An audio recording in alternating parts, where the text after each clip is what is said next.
It is better to offer no excuse than a bad one.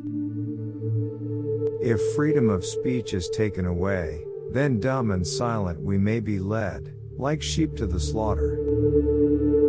It is better to offer no excuse than a bad one. 99% of failures come from people who make excuses. Human happiness and moral duty are inseparably connected.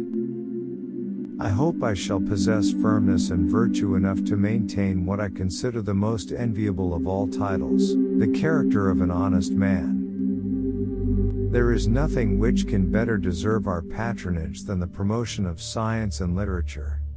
Knowledge is in every country the surest basis of public happiness. Labor to keep alive in your breast that little spark of celestial fire called conscience. Associate yourself with men of good quality, if you esteem your own reputation, for 'tis better to be alone than in bad company. Let us therefore animate and encourage each other, and show the whole world that a freeman, contending for liberty on his own ground, is superior to any slavish mercenary on earth. Few men have virtue to withstand the highest bidder. Experience teaches us that it is much easier to prevent an enemy from posting themselves than it is to dislodge them after they have got possession. The harder the conflict, the greater the triumph. Worry is the interest paid by those who borrow trouble. The turning points of lives are not the great moments. The real crises are often concealed in occurrences so trivial in appearance that they pass unobserved. To encourage literature and the arts is a duty which every good citizen owes to his country. I conceive a knowledge of books as the basis upon which other knowledge is to be built. Paper money has had the effect in your state that it will ever have, to ruin commerce, oppress the honest, and open the door to every species of fraud and injustice.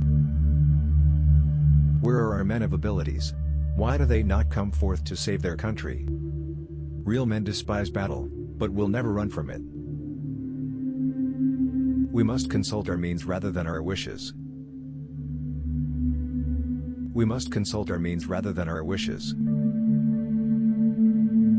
Be courteous to all, but intimate with few, and let those be well tried before you give them your confidence. To persevere in one's duty, and be silent is the best answer to calumny. Discipline is the soul of an army. It makes small numbers formidable, procures success to the weak, and esteem to all. Let your heart feel for the afflictions and distress of everyone.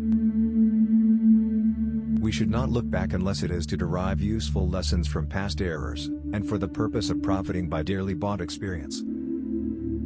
There is nothing so likely to produce peace as to be well prepared to meet the enemy. Be not glad at the misfortune of another, though he may be your enemy. The great rule of conduct for us, in regard to foreign nations, is, in extending our commercial relations, to have with them as little political connection as possible. No punishment, in my opinion, is too great, for the man who can build his greatness upon his country's ruin. I hold the maxim no less applicable to public than to private affairs, that honesty is always the best policy.